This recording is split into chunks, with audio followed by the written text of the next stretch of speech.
Cette émission est rendue possible grâce à la famille des partenaires de l'Église de la Victoire.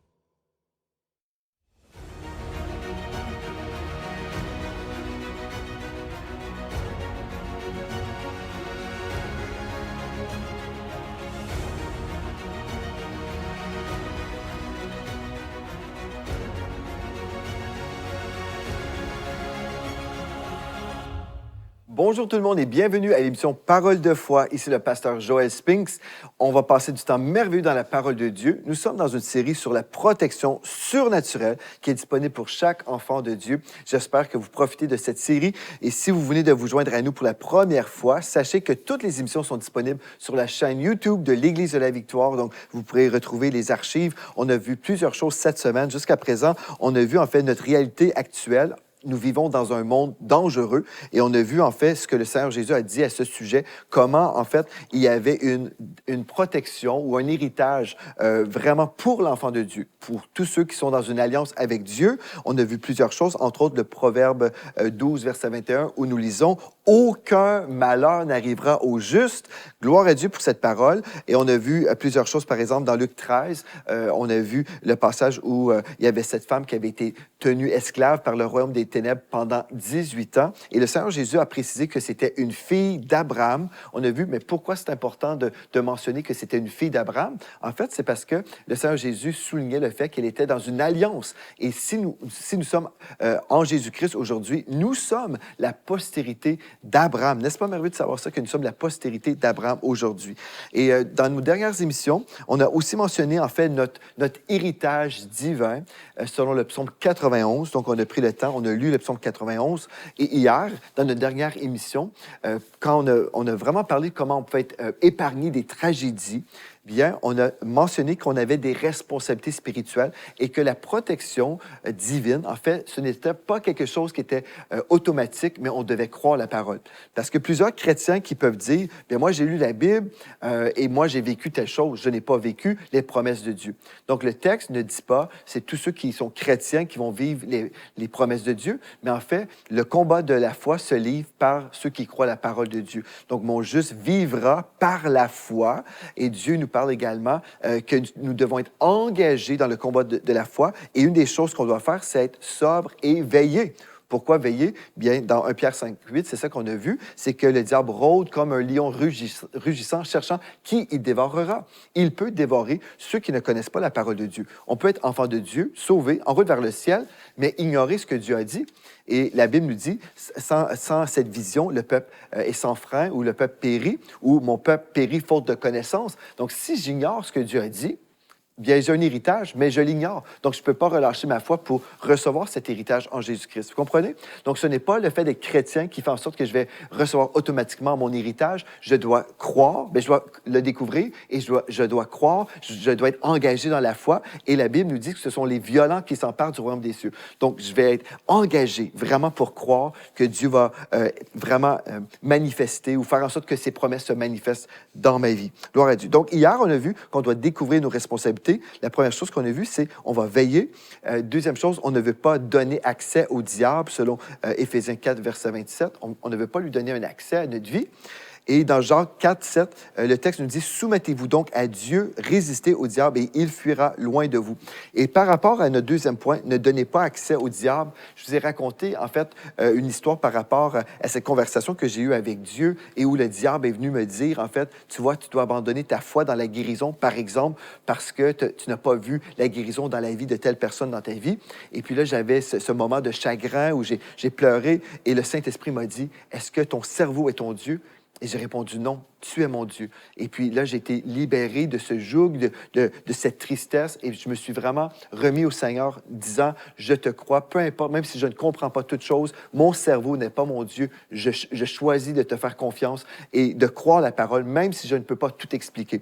Donc, on a terminé notre émission hier en parlant de tout ça, mais aujourd'hui, je veux juste souligner une chose par rapport à cet accès qu'on peut donner au diable. Et c'est une chose très importante parce que si on va ensemble dans Proverbe 18, on va aller ensemble dans Proverbe chapitre 18 et au verset 21. Le texte nous dit « La mort et la vie sont au pouvoir de la langue. » Donc, la mort et la vie sont au pouvoir de la langue. Et j'ai déjà enseigné sur la confession. Aujourd'hui, je ne prendrai pas le temps d'enseigner sur la confession de la parole de Dieu. Mais en gros, ce texte nous dit que la mort et la vie sont dans le yad, le mot en hébreu, le mot pouvoir en hébreu, c'est le mot yad. Donc, la mort et la vie sont dans le yad de la langue. Mais c'est quoi le sens du mot yad? En fait, c'est main. Donc, j'ai dans ma bouche une main qui va chercher soit la mort, soit la vie. Soit la mort, soit la vie. OK. Donc ça, c'est très important de comprendre ça. Pourquoi? Parce que nous sommes responsables en tant qu'enfants de Dieu. Nous sommes responsables à plein de niveaux, là. Oui, comme j'ai mentionné, on va discerner, mais on veut aussi comprendre que nous devons parler comme Dieu parle. Si je parle comme le diable ou si je parle de l'héritage du diable plutôt que l'héritage de Dieu, je vais peut-être bénéficier de l'héritage du diable, que je ne veux pas, là, parce que le diable ne vient que pour voler, égorger, détruire, et puis il vient écourter des vies si on croit ces mensonges. Maintenant, il y a plusieurs années de ça, j'étais pasteur dans une autre province ici au Canada. Et puis, il y avait un jeune homme dans notre église qui aimait le Seigneur. Il participait à nos rencontres de groupes groupe Victoire, si on veut, des groupes maison. Donc, son épouse et lui étaient dans notre groupe. On passait du bon temps avec eux. Un beau couple, très gentil. Ils avaient déjà une petite fille. Tout semblait bien aller. Mais un jour, ce qui s'est produit, c'est que ce jeune homme-là est mort dans un accident de voiture. C'est un camionneur et puis il est mort dans un accident terrible. C'était vraiment un accident tragique. On dirait toujours les accidents sont terribles, mais c'était vraiment, vraiment tragique parce que dans ce cas, c'était un accident avec un camion, l'implication d'un camion. Il était lui-même un camionneur et puis il a resté pris dans ce camion qui est passé au feu. Il est mort comme ça. C'était vraiment une tragédie. Quand on parle que c'est tragique, c'était le cas d'être tragique. Et puis, on a fait appel à moi pour aller consoler, pour vraiment aller consoler l'épouse et toute la famille, la parenté. Donc, Mathilde et moi, on était là dans la voiture et on savait que ce jeune couple, c'était un jeune couple, là, ils étaient dans cette situation terrible. La jeune femme, l'épouse, elle était là, totalement brisée. C'était normale, elle était attristée. En plus, elle était enceinte d'un deuxième enfant. Et là, en tant que pasteur dans l'Église, je devais aller rendre visite à cette sœur qui venait de perdre son mari. Et j'étais dans la voiture avec ma femme et je me souviens en fait de la scène, j'ai dit, tu vois, à l'école biblique, on ne m'a pas enseigné sur comment réagir, comment agir dans telle situation. Et puis, en fait, le Saint-Esprit nous équipe. Il nous équipe toujours, même si on n'a pas étudié sur tous les thèmes possibles ou comment réagir dans telle situation. Et je ne comprenais pas moi-même. J'étais comme, mais comment est-ce que c'est possible? Il fait partie de notre Église, il entend des messages de foi, c'est quelqu'un de bien, c'est quelqu'un qui aime le Seigneur. Et puis, je ne comprenais pas, en fait. Je ne comprenais pas, mais je savais que le Saint-Esprit était pour remplir ma bouche. Et ce qui s'est produit, c'était vraiment, vraiment surnaturel parce que quand on est rentré là, Mathilde et moi, on est allé voir l'épouse et puis on a vu la famille, les grands-parents, tout ça, toute la famille était là. Et puis, en fait, comme j'avais eu ma visitation au ciel en 2004, la sœur en question, l'épouse m'a demandé, elle m'a dit, peux-tu nous raconter ton histoire au ciel? Comment tu as eu cette visitation? Et c'était vraiment spécial parce que dans un moment où je devais la consoler, pour elle, elle voulait être consolée par la révélation du ciel, parce qu'elle savait que son mari était au ciel. Elle voulait entendre parler du ciel. Et j'ai commencé à parler du ciel, j'ai commencé à parler de la beauté, tout ce que j'avais vu au ciel, et j'ai commencé à vraiment prêcher le ciel à toute la famille. Et la présence de Dieu était là, les gens étaient heureux, consolés par le discours sur le ciel. C'était surnaturel. J'aurais pas pu créer moi-même, j'aurais pas pu même suivre un cours à l'école biblique pour savoir comment répondre. C'était vraiment le Saint-Esprit qui avait tout dirigé. Mais ceci dit, ça s'était bien passé là, mais je devais quand même faire les funérailles. Donc, c'était moi qui qui était responsable des funérailles. Je devais prêcher. Et puis, comme c'était un jeune homme, c'était devant 800 personnes. C'était la première fois que je faisais des funérailles. Et j'ai dit à l'époque à mon épouse, j'ai dit, c'est la première fois que je fais des funérailles, c'est devant 800 personnes. J'aurais préféré devant 25, 30, mais comment ça m'arrive?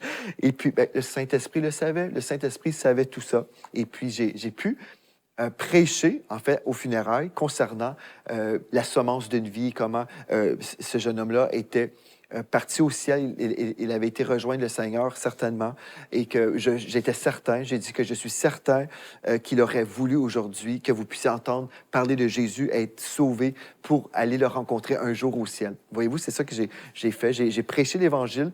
Je ne comprenais pas du tout comment ça, il était mort comme ça? Je ne comprenais pas pourquoi. J'ignorais vraiment, mais comment ça?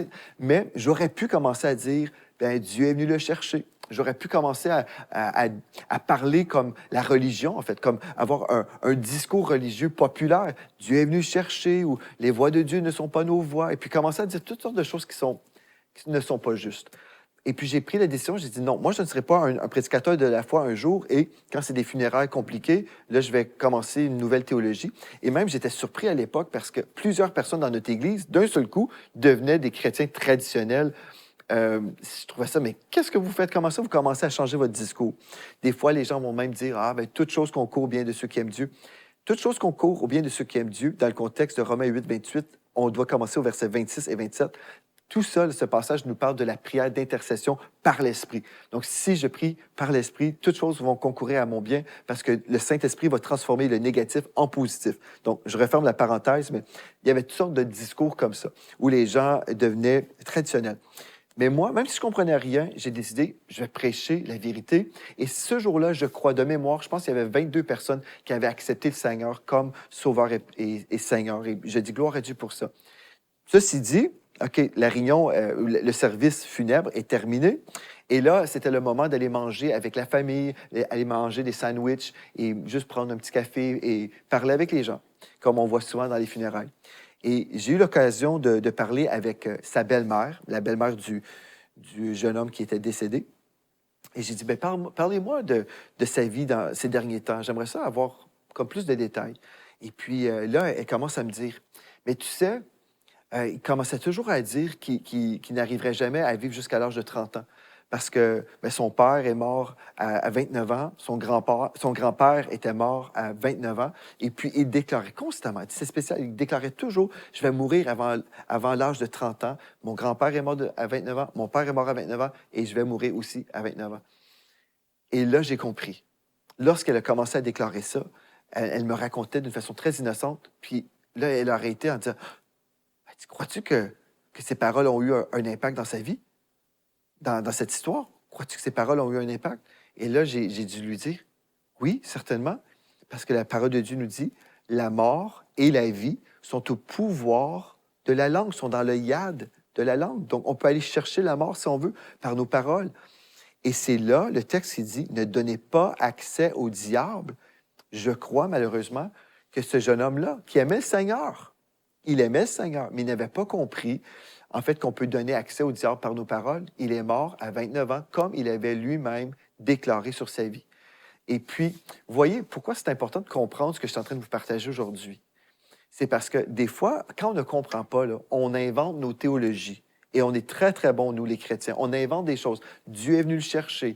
Les voix de Dieu sont au-dessus de nos voix. Vous allez dire, oui, mais ça, c'est Ésaïe qui parle. C'est un texte biblique. C'est un texte biblique, mais sorti hors de son contexte. Parce qu'aujourd'hui, nous avons la pensée de Christ. Et je ne prendrai pas le temps de tout décortiquer à ce niveau-là, mais on invente des choses où Bref, on s'invente toutes sortes de choses pour être consolé, pour se consoler, parce qu'on se dit, ben, je ne comprends pas, Dieu promet la protection, mais pourtant, en fait, ce jeune homme-là, moi, ce que j'ai compris, j'étais tellement heureux d'avoir juste prêché l'Évangile cette journée-là, parce que j'ai compris, en fait, qu'il avait ouvert une porte légale, officielle, au royaume des ténèbres en déclarant « Je vais mourir à l'âge de 29 ans ». Et puis, il est mort à 29 ans, jeune. C'était triste, c'était vraiment triste, mais j'ai pu comprendre. Et certainement, je n'ai jamais dit à personne « Ah bien là, je comprends ». Je n'ai jamais clarifié avec les gens. Le service était terminé. Mais imaginez si on avait raconté des mensonges sur Dieu à ce moment-là. La Bible dit toujours la vérité et je dois faire attention. Donc, quand je comprends que je dois veiller, que soyez sobre, veillez, votre adversaire rôde comme, votre adversaire, le diable, rôde comme un lion rugissant, cherchant qui il dévorera, je dois discerner aussi mes paroles. Est-ce que je parle la protection divine? Est-ce que je parle le psaume 91? Ou est-ce que je parle le contraire? Dieu nous dit le contraire. Le texte, on a vu plein de versets cette semaine concernant la protection divine. Est-ce que je m'accorde avec Dieu? Si je ne m'accorde pas avec Dieu, je m'accorde avec le diable. Et des fois, les gens ont dit, oui, mais Dieu connaît notre cœur, donc on peut dire n'importe quoi, Dieu connaît notre cœur. C'est totalement faux. Dieu connaît notre cœur, ça c'est vrai, mais on ne peut pas dire n'importe quoi. Parce que le royaume des ténèbres entend et le royaume des ténèbres va saisir nos paroles de mort pour amener la mort dans nos vies. Donc, voilà. Ça, c'est une des choses qu'on doit comprendre. On doit être responsable avec nos paroles et comprendre, nous avons un héritage, mais nous sommes responsables dans le sens où on doit aller chercher notre héritage par la foi. Amen. Une autre chose qu'on doit faire, on doit plaider le sang de Jésus. Amen. Ou nous allons plaider notre cause par le sang de Jésus. Alléluia. Gloire à Dieu, gloire à Dieu. Apocalypse 12, verset 11. Apocalypse 12, verset 11. Écoutez bien ceci. Ils l'ont vaincu à cause du sang de l'agneau et à cause de la parole de leur témoignage. Ils n'ont pas aimé leur vie jusqu'à craindre la mort. Donc, ils ne marchaient pas dans la crainte, mais ces gens-là au ciel ont vaincu.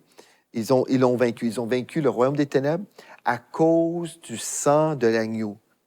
Ils ont été pardonnés, oui, de tous leurs péchés. Ils ont été purifiés à cause du sang. Mais ce sang aussi nous parle de la vie.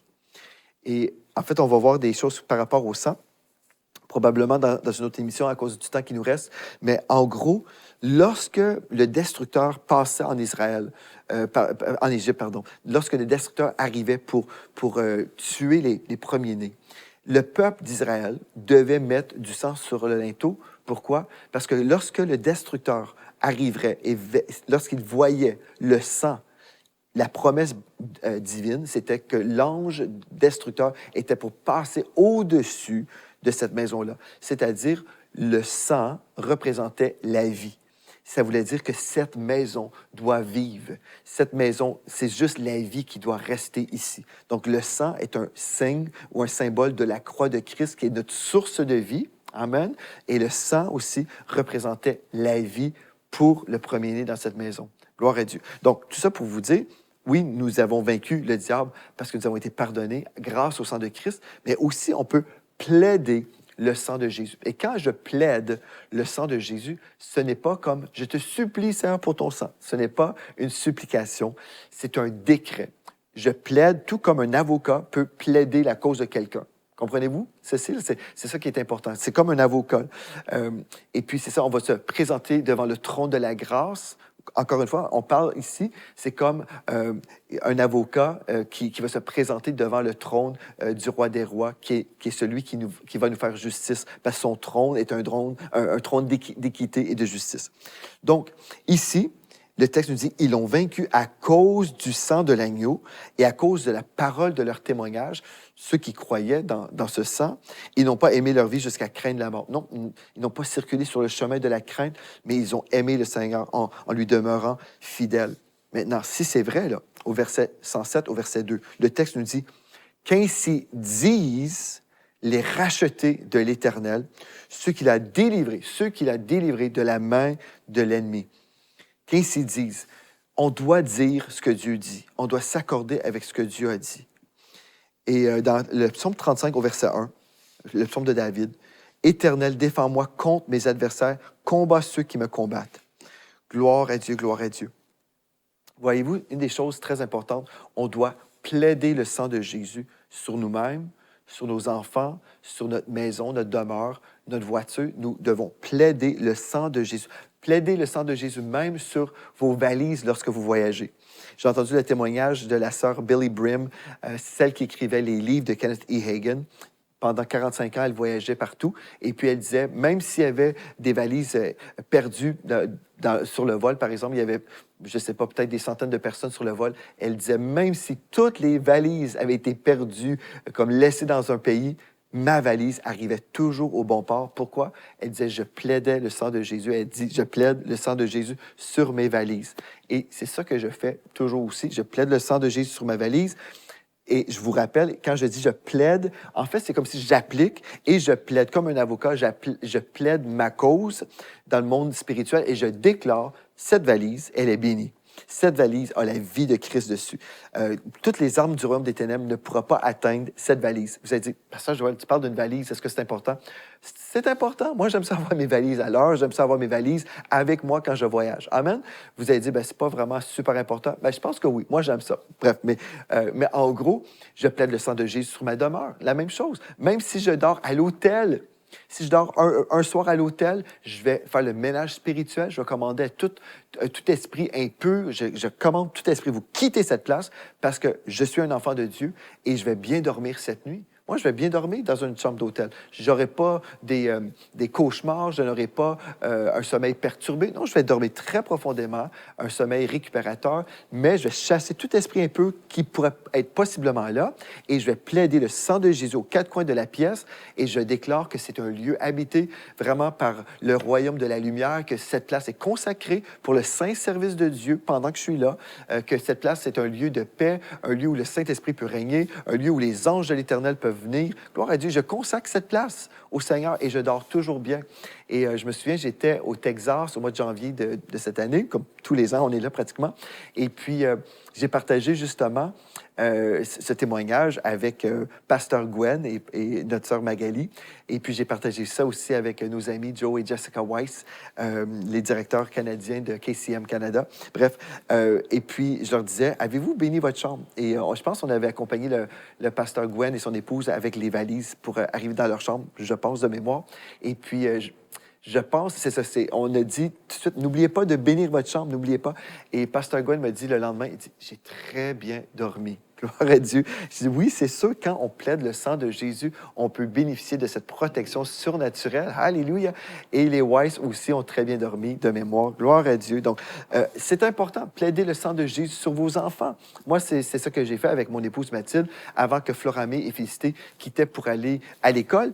On plaidait le sang de Jésus. Et on se rappelle certainement que non seulement le sang de Jésus est là, ou le royaume des ténèbres le sait très, très bien. Je ne peux pas toucher cet enfant. Le sang de Christ est sur ces enfants-là, parce que le sang a été appliqué par le décret.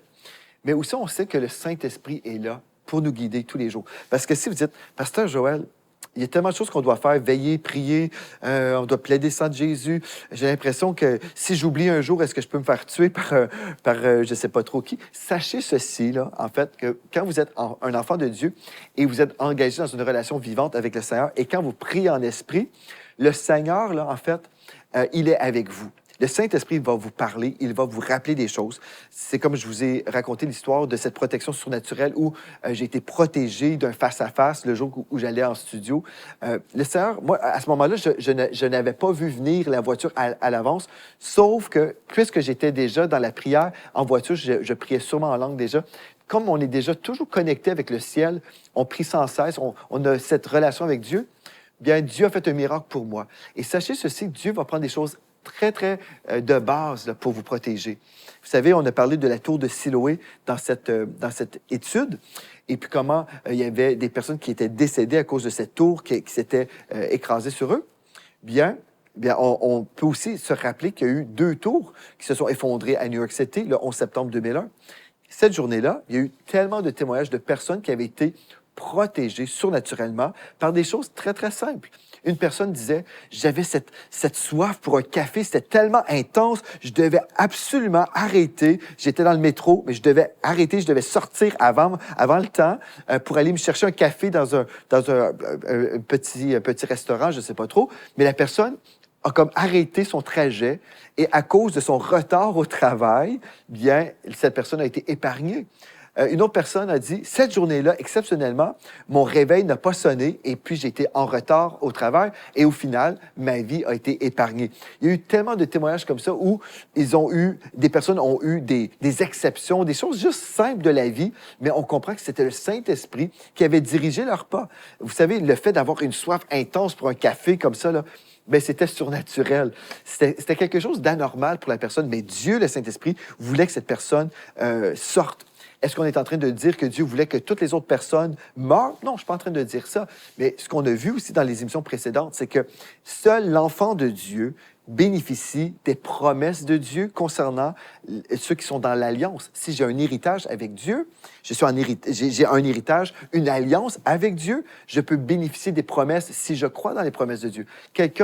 Une personne innocente, peut mourir prématurément, pas parce que Dieu ne l'aime pas, mais c'est parce que cette personne-là n'est pas dans une alliance avec Dieu.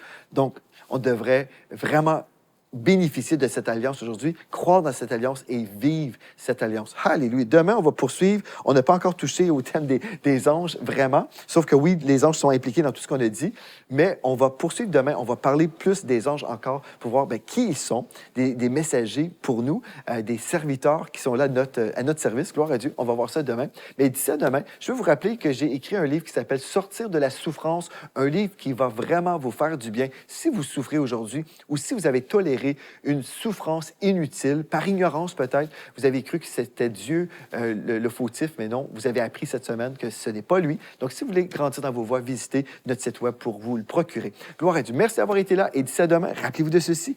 En Jésus, vous êtes richement bénis. Vous êtes bénis par les messages révolutionnaires de l'Église de la Victoire. Prenez part à cette œuvre qui transforme des milliers de foyers en visitant dès aujourd'hui semer.ca. Devenez un partenaire mensuel ou un bâtisseur ou paramétrez vos dons de façon automatique en toute discrétion et sécurité.